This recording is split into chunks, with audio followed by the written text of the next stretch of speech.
ഈ ബാധ പോലുള്ള അവസ്ഥാന്തരത്തിൽപ്പെട്ട മനുഷ്യരെ നമുക്ക് ക്യൂർ ചെയ്യാം, ഹീൽ ചെയ്യാം എന്ന് പറഞ്ഞിട്ട് ബാധ പോലെയുള്ള അല്ലെങ്കിൽ പൈശാചികപരമായിട്ടുള്ള ഈ അവസ്ഥകളിലേക്ക് കടന്നു പോകുന്ന ആളുകളെ റേക്കി കൊണ്ട് മാറ്റാൻ സാധിക്കുമെന്ന് ഞാൻ വിശ്വസിക്കുന്നില്ല. യോഗ എന്ന് പറഞ്ഞാൽ ഗായത്രി എന്താണ് ഉദ്ദേശിക്കുന്നത്? പകരം നേരിട്ട് ആസനങ്ങളിലേക്കും പ്രാണായാമങ്ങളിലേക്കും കടക്കും. കാരണം എല്ലാവർക്കും പെട്ടെന്ന് തന്നെ കാര്യങ്ങൾ നടത്തണം. പെട്ടെന്ന് കിട്ടുന്നതൊന്നും നിലനിൽക്കില്ല എന്ന് വിശ്വസിക്കുന്ന ഒരാളാണ്. അത് പൊതുവെ പ്രകൃതിയുടെ നിയമങ്ങളുമാണ്. ബുദ്ധിമുട്ടി നേടുന്നതിന് മാത്രമേ മൂല്യവും നിങ്ങളുടെ കയ്യിൽ നിലനിൽക്കും ഉണ്ടാവുള്ളൂ. ഒരു അത്ഭുതം പ്രതീക്ഷിച്ച് വരുന്ന കോളുകളാണ് 50% കോളുകൾ. സെയിം മൊബൈൽ ഞാനും ഗായത്രിയും യൂസ് ചെയ്യുമ്പോൾ ആ 2 പേർക്കും ഒരേ ഫങ്ഷൻസ് ഉണ്ട്. പക്ഷെ ഞാൻ അതിലെ ഒരു 10% സാധ്യതകളെ യൂസ് ചെയ്യുന്നുള്ളൂ. ഗായത്രി അതിൻ്റെ 90% സാധ്യതകൾ യൂസ് ചെയ്യുന്നുണ്ട്. ഇന്ന് നമ്മുടെ അതിഥി റേക്കി മാസ്റ്റർ ആയിട്ടുള്ള ബിനു സുകുമാരൻ നായർ സാറാണ്. നമസ്കാരം സർ. നമസ്കാരം സർ. ഇപ്പം ഒത്തിരി പേര് റേക്കി ചൂസ് ചെയ്യുന്നുണ്ട്, റേക്കി പഠിക്കാൻ വേണ്ടിയിട്ട് ഇൻട്രസ്റ്റ് ആയിട്ട് ഒത്തിരി പേര് വരുന്നുണ്ട്. പക്ഷെ അതില് എല്ലാവരും തന്നെ റേക്കി കണ്ടിന്യൂസ് ആയിട്ട് കൊണ്ടുപോകുന്നില്ല. പകുതി വെച്ച് ഡ്രോപ്പ് ചെയ്യുന്നവർ ഒത്തിരി പേരുണ്ട് അല്ലെ? എന്തുകൊണ്ടായിരിക്കും സാർ ഇങ്ങനെ സംഭവിക്കുന്നത്? റേക്കി എന്താണ് എന്ന് കൃത്യമായി മനസ്സിലാക്കാതെ, അതല്ലെങ്കിൽ അതൊരു ഹാൻഡ് പൊസിഷൻസ് ആണ്, അതൊരു energy, hand positions plus energy മാത്രമാണ് എന്നുള്ള ലെവലിൽ ഇത് അപ്രോച്ച് ചെയ്യുന്നതിൻ്റെ ഒരു കുഴപ്പമാണത്. അതൊരു പ്രശ്നം. രണ്ടാമത്തെ പ്രോബ്ലം എന്ന് പറഞ്ഞാൽ അത് ക്ഷമയില്ലായ്മ. നമുക്ക് എന്താണ് ആവശ്യം, നമ്മളൊരു കൃത്യമായൊരു ലക്ഷ്യം വച്ചിട്ടാണ് ഈ റേക്കിയെ അപ്രോച്ച് ചെയ്യുന്നത്. അപ്പോൾ എല്ലാവരും വളരെ പെട്ടെന്ന് ഒരു ക്വിക്ക് ഫിക്സ് ആയിട്ട് കാര്യങ്ങൾ നേടണം എന്നുള്ള ഒരു ആഗ്രഹത്തോടെ വരുന്ന ആൾക്കാരാണ്. അപ്പോൾ അതുകൊണ്ട് തന്നെ അവർക്കത് ഒരു മാസം കൊണ്ടോ 2 മാസം കൊണ്ടോ ആ ഒരു ഫലപ്രാപ്തിയിലെത്താത്തത് കൊണ്ട് പല ആൾക്കാരും ഇത് ഉപേക്ഷിച്ച് പോവുകയാണിത്. റേക്കിയിൽ തന്നെ പല വിധത്തിലുള്ള എലമെൻറ്റുകൾ ചേർന്ന്, അഥവാ റേക്കി പ്രാക്ടീസ് ചെയ്യുന്നതിനോടൊപ്പം അതിൻ്റെ കോംപ്ലിമെൻ്റ് ആയിട്ടുള്ള കുറേ ഘടകങ്ങൾ അതും കൂടി ഉൾപ്പെടുത്തിയായിരിക്കണം റേക്കി നമ്മൾ പ്രാക്ടീസ് ചെയ്യുന്നത്. ഇപ്പോൾ ഞാൻ എൻ്റെ ഒരു സ്റ്റുഡൻറ്റിന് റേക്കി പഠിപ്പിച്ചു കൊടുക്കുക എന്ന് പറഞ്ഞിട്ടുണ്ടെങ്കിൽ അതൊരു ഹാൻഡ് പൊസിഷൻസ് മാത്രമല്ല പഠിപ്പിച്ചു കൊടുക്കുന്നത്, അല്ലെങ്കിൽ റേക്കിയുടെ ഒരു ഹിസ്റ്ററിയോ അതിൻ്റെ തിയറിറ്റിക്കൽ മാത്രമല്ല നമ്മൾ പറഞ്ഞു കൊടുക്കുന്നത്. എന്തൊക്കെ എലമെൻറ്റ് അതിനകത്ത് ഉൾപ്പെടുത്താം അല്ലെങ്കിൽ ഉൾപ്പെടുത്തണം എന്നുള്ള കൃത്യമായ ധാരണയോടെ ആയിരിക്കും നമ്മൾ ഓരോ സ്റ്റുഡൻസിനെയും നമ്മൾ പഠിപ്പിക്കുന്നത്. അതിൽ ഏതൊക്കെയാണ് ഘടകങ്ങൾ എന്ന് പറഞ്ഞാൽ അതിൻ്റെ ലവ് എന്ന് പറയുന്നൊരു ഘടകം വരുന്നുണ്ട്, ഗ്രാറ്റിറ്റ്യൂഡ് വരുന്നുണ്ട്, നമ്മുടെ മൈൻഡ്ഫുൾനെസ് വരുന്നുണ്ട്, അഫർമേഷൻസിൻ്റെ ഒരു എലമെൻറ്റ് വരുന്നുണ്ട്, മാനിഫെസ്റ്റേഷൻസിൻ്റെ എലമെൻറ്റ് വരുന്നുണ്ട്. ഇതെല്ലാം സംയോജിപ്പിച്ച് നമ്മളൊരു റേക്കി സെൽഫ് ഹീലിംഗ് ആണെങ്കിലോ അല്ലെങ്കിൽ മറ്റൊരാളെ ഹീൽ ചെയ്യുന്ന സമയത്താണെങ്കിലോ ഇതെല്ലാം സംയോജിപ്പിച്ച് നമ്മളൊരു ഹീലിംഗ് ചെയ്യുമ്പോൾ മാത്രമാണ് ഒരു റേക്കി പവർഫുള്ളാകുന്നതും അതുവഴി നമുക്ക് മാനസികവും ശാരീരികവും അതല്ലെങ്കിൽ വൈകാരികപരവും സാമ്പത്തികപരമായിട്ടുള്ള ഒരു പരിവർത്തനത്തിലോട്ട് നമുക്ക് കൊണ്ടുപോകാൻ സാധിക്കുള്ളൂ. ഇത് പല ഇത് പഠിക്കുന്നവരും പഠിപ്പിക്കുന്ന ഗുരുക്കന്മാരും ചില ആളുകൾ മനസ്സിലാക്കുന്നില്ല എന്നുള്ളതാണ് ഒരു വിഷമകരമായ ഒരു സത്യം. അത് എല്ലാവർക്കും പെട്ടെന്ന് ഇത് പഠിക്കണം, പെട്ടെന്ന് തന്നെ ഇത് പ്രാവർത്തികമായിട്ട് കൊണ്ടുവരണം, അങ്ങനെയുള്ള ചിന്താഗതി ഉള്ളവരാണോ പെട്ടെന്ന് തന്നെ ഡ്രോ ബാക്ക്? അതിൽ ഇന്നത്തെ സോഷ്യൽ മീഡിയയും അതിൻ്റെ ഒരു കാരണമായിട്ട് വരുന്നുണ്ട്. കാരണം എല്ലാ അസുഖങ്ങൾക്കും അല്ലെങ്കിൽ എല്ലാ മനസ്സിനും ശരീരത്തിനുമുള്ള എല്ലാ അസുഖങ്ങൾക്കും ഒരു ഒറ്റമൂലി എന്നുള്ള നിലയ്ക്കാണ് റേക്കിയെ നമ്മൾ പരസ്യപ്പെടുത്തുന്നത്.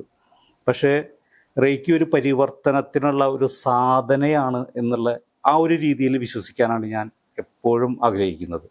ഇതൊരു ഹീലിംഗ് മൊഡാലിറ്റി മാത്രമല്ല, ഇതിനെ ഒരു ഹീലിംഗ് ആയിട്ട് വളരെ ചുരുക്കിയാണ് കാണുന്നത്. അതിനൊരു ഉദാഹരണം പറയാം. നമ്മളുടെ ഒരു മൊബൈൽ, കയ്യിലിരിക്കുന്ന മൊബൈൽ, ആ മൊബൈൽ നമ്മൾ കോൾ ചെയ്യാനും മെസ്സേജ് ചെയ്യാനും മാത്രമായിട്ട് യൂസ് ചെയ്യുന്ന ആൾക്കാരുണ്ട് അല്ലേ? അതിൻ്റെ അടിസ്ഥാനപരമായ ആവശ്യം അതുമാത്രമാണ് അല്ലേ? കോൾ ചെയ്യുക, മെസ്സേജ് ചെയ്യുക. പക്ഷേ അതിനകത്ത് നമുക്ക് സോഷ്യൽ മീഡിയ യൂസ് ചെയ്യാം, യൂട്യൂബ് യൂസ് ചെയ്യാം, ഏതെങ്കിലും വീഡിയോ എഡിറ്റ് ചെയ്യാം, അല്ലെങ്കിൽ ഫോട്ടോ എടുക്കാം, നിരവധി. ഇപ്പം നമ്മൾ ഒരു മൊബൈലിൻ്റെ ഏകദേശം ഒരു 10-20% മാത്രമേ ആളുകൾ അതിൻ്റെ സാധ്യതകൾ യൂസ് ചെയ്യുന്നുള്ളൂ. ഇതേപോലെ തന്നെ ആ മൊബൈൽ മേടിച്ച ഒരാൾ പറയാണ്, ഇല്ല ഇതിനകത്ത് കോൾ ചെയ്യാനും മെസ്സേജ് ചെയ്യാനും മാത്രമേ സാധിക്കുള്ളൂ എന്ന് പറഞ്ഞാൽ അതിന്റെ സാധ്യതകളെ കുറിച്ച് അവർക്ക് അറിയാത്തത് കൊണ്ടാണ് അല്ലേ. സെയിം മൊബൈൽ ഞാനും ഗായത്രിയും യൂസ് ചെയ്യുമ്പോൾ ആ രണ്ടു പേർക്കും ഒരേ ഫങ്ഷൻസ് ഉണ്ട്. പക്ഷെ ഞാൻ അതിലെ ഒരു 10% സാധ്യതകളെ യൂസ് ചെയ്യുന്നുള്ളൂ. ഗായത്രി അതിൻ്റെ 90% സാധ്യതകൾ യൂസ് ചെയ്യുന്നുണ്ട്. അപ്പോൾ അതിൻ്റെ മൊബൈലിലുള്ള പ്രശ്നങ്ങളല്ല അത്. അതേപോലെ തന്നെയാണ് റേക്കി എന്ന് പറയുന്ന ഒരു സിസ്റ്റത്തിൽ വളരെയധികം സാധ്യതകൾ നമ്മുടെ മുന്നിലുണ്ട്. പക്ഷെ ഒരു ഹീലിംഗ് മൊഡാലിറ്റി മാത്രമാക്കി ചുരുക്കി അതിൻ്റെ ഒരു ഇമ്പോർട്ടൻസ് കുറച്ചു എന്നാണ് എൻ്റെ ഒരു ഇതുവരെയുള്ള എക്സ്പീരിയൻസിൽ അനുഭവം. അതേപോലെ പലരും പറയുന്നുണ്ടല്ലോ സർ, ഈ റേക്കി യൂസ് ചെയ്ത്, അതായത് റേക്കിയുടെ എനർജി യൂസ് ചെയ്തിട്ട് ഈ ബാധ പോലുള്ള അവസ്ഥാന്തരത്തിൽപ്പെട്ട മനുഷ്യരെ നമുക്ക് ക്യൂർ ചെയ്യാം, ഹീൽ ചെയ്യാം എന്ന് പറഞ്ഞിട്ട് അവരെ ഹീൽ ചെയ്ത് നമുക്ക് റേക്കിയിലൂടെ പരിപൂർണമായിട്ട് റിക്കവറി പോസിബിൾ ആണോ? എന്താണ് സാറിന്റെ ഒപ്പീനിയൻ? എൻ്റെ ഇതുവരെയുള്ള എക്സ്പീരിയൻസ് വെച്ചിട്ടും അല്ലെങ്കിൽ എന്നെ പോലെയുള്ള റേക്കി മാസ്റ്റേഴ്സിൻ്റെ പല റേക്കി മാസ്റ്റേഴ്സിൻ്റെ വളരെ എത്തിക്കലായിട്ട് ഇത് ചെയ്തു പോകുന്ന അവരുടെ അനുഭവം വെച്ചിട്ടും ബാധ പോലെയുള്ള അല്ലെങ്കിൽ പൈശാചികപരമായിട്ടുള്ള ഈ അവസ്ഥകളിലേക്ക് കടന്നു പോകുന്ന ആളുകളെ റേക്കി കൊണ്ട് മാറ്റാൻ സാധിക്കുമെന്ന് ഞാൻ വിശ്വസിക്കുന്നില്ല. കാരണം എന്ന് വെച്ചിട്ടുണ്ടെങ്കിൽ അതൊരു കുറച്ചും കൂടി പവർഫുൾ ആയിട്ടൊരു എനർജിയാണ്. റേക്കി ഒരു ലവ് ആൻഡ് ലൈറ്റ് എനർജിയാണ്. അതിന് അതിൻ്റെതായ ലിമിറ്റേഷൻസും ഉണ്ട്. ഞാൻ മുൻപ് പറഞ്ഞിരുന്നത് പോലെ തന്നെ ഇതൊരു ഒറ്റമൂലിയായിട്ട് ഇതിനെ ചുരുക്കുന്നത് കൊണ്ട് വളരെയധികം ബുദ്ധിമുട്ടുകളും വരുന്നുണ്ട്. ഇത് പ്രാക്ടീസ് ചെയ്യുന്ന ആൾക്കാർക്കും ഈ പ്രാക്ടീസിലോട്ട് വരുന്ന ആളുകൾക്കും, കാരണം ഒരു എക്സ്പെക്റ്റേഷൻസ് വെച്ചിട്ടാണ് അവർ വരുന്നത്. ഓക്കെ, എനിക്കൊരു 2 മാസം കൊണ്ട് 1 മാസം കൊണ്ട് ഇന്ന കാര്യം നടത്തി കിട്ടും എന്നുള്ള രീതിയല്ല. ഇല്ല, അതങ്ങനെയല്ല സംഭവിക്കേണ്ടത്. ഇപ്പം നമ്മളിപ്പോൾ ഏതൊരു സിസ്റ്റം ആയിക്കോട്ടെ, നമ്മുടെ ഏതൊരു എനർജി സിസ്റ്റം ആയിക്കോട്ടെ, ഒരു യോഗ ആയിക്കോട്ടെ, നമ്മളിപ്പോൾ യോഗ എന്ന് പറഞ്ഞാൽ ഗായത്രി എന്താണ് ഉദ്ദേശിക്കുന്നത്? നമ്മളുടെ സാധന ശക്തി ഉണർത്തുന്ന, അത് കുറച്ചും കൂടി ഫിലോസഫിക്കലായി. അതല്ലാണ്ട് ഒരു സാധാരണ മനുഷ്യന് യോഗ എന്താണ്? ഇതൊന്ന് യോഗ എന്ന് പറഞ്ഞാൽ സാധാരണ മനുഷ്യന് ആസനങ്ങളാണ്, കുറെ ആസനങ്ങൾ, കുറെ മെഡിറ്റേഷൻസ്. ഇത് ശരിക്കും അഷ്ടാംഗ യോഗയാണ്. ശരിക്കും എന്ന് പറഞ്ഞാൽ 8 അംഗങ്ങളുണ്ട്. ഒരു യോഗ സാധനയ്ക്ക് വേണ്ടിയിട്ട് അതിനുള്ള നിയമങ്ങളും അതിനുള്ള സാധനാ രീതികളും 8 അംഗങ്ങളായിട്ടാണ് കണക്കാക്കുന്നത്. അതിൽ യമനിയമങ്ങൾ എന്ന് പറയുന്ന ഒരു ആദ്യത്തെ 2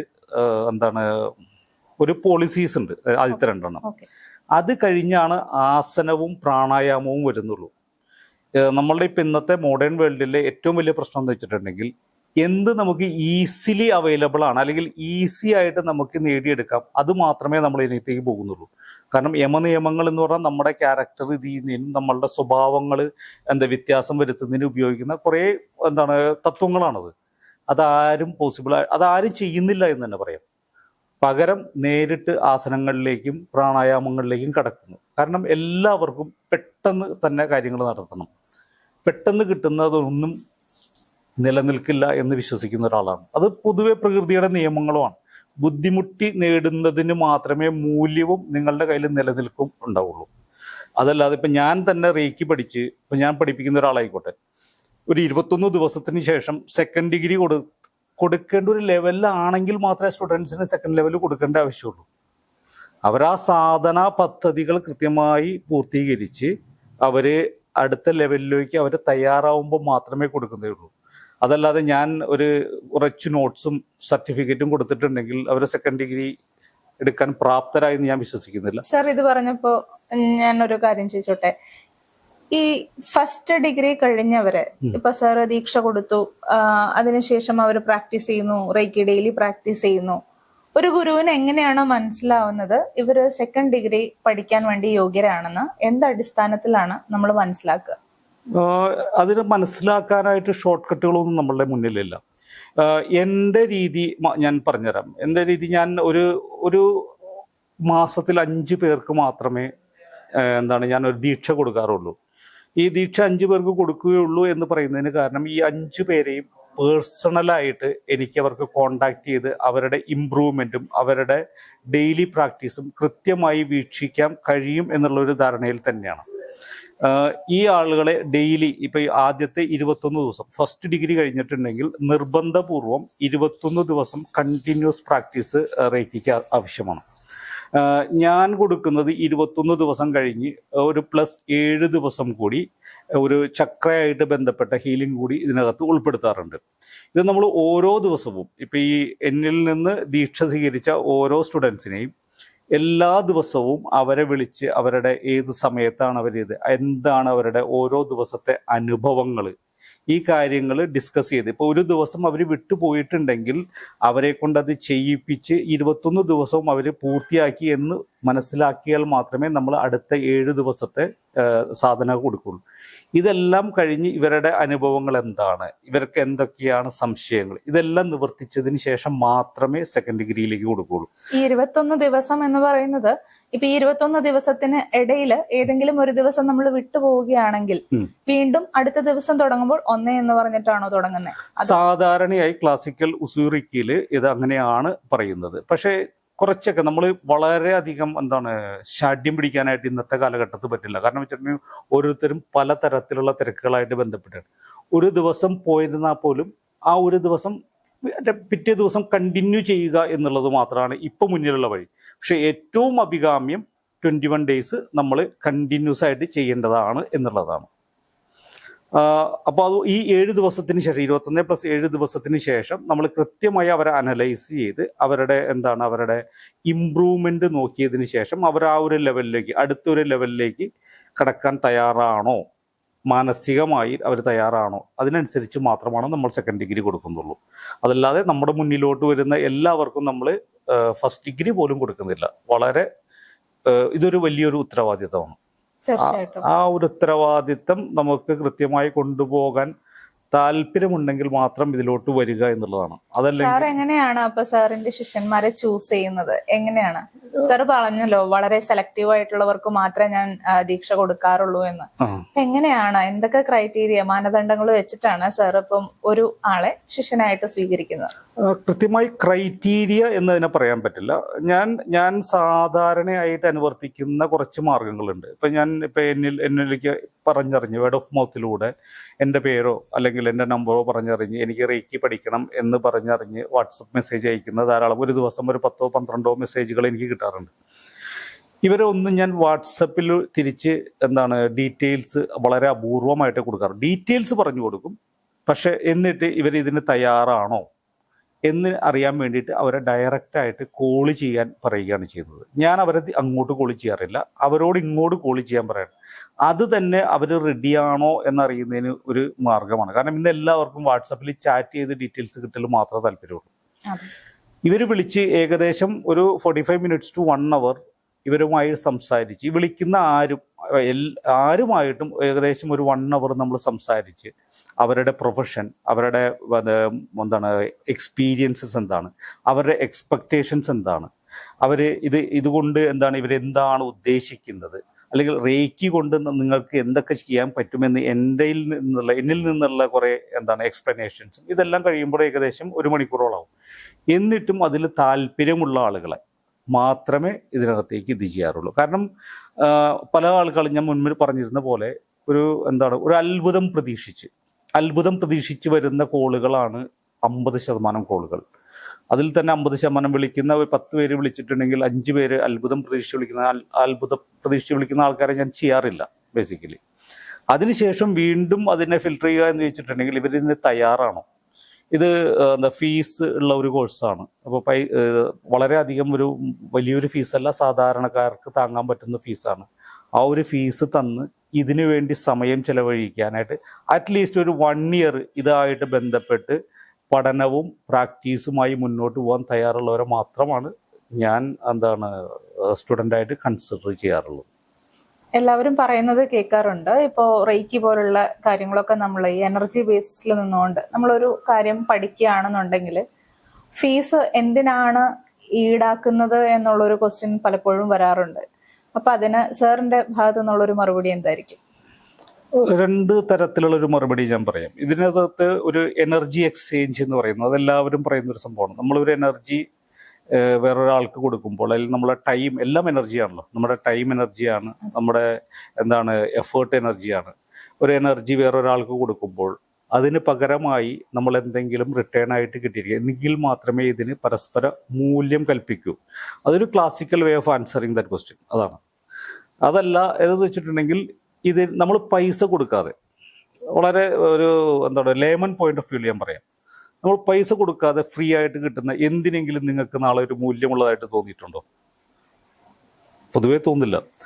എന്തും വില കൊടുത്ത് സമയമെടുത്ത് അച്ചീവ് ചെയ്യുന്ന കാര്യങ്ങൾക്ക് മാത്രമേ നമുക്ക് അതിനടുത്ത് എന്താണ് അത് മൂല്യം നമ്മൾ കൽപ്പിക്കുള്ളൂ.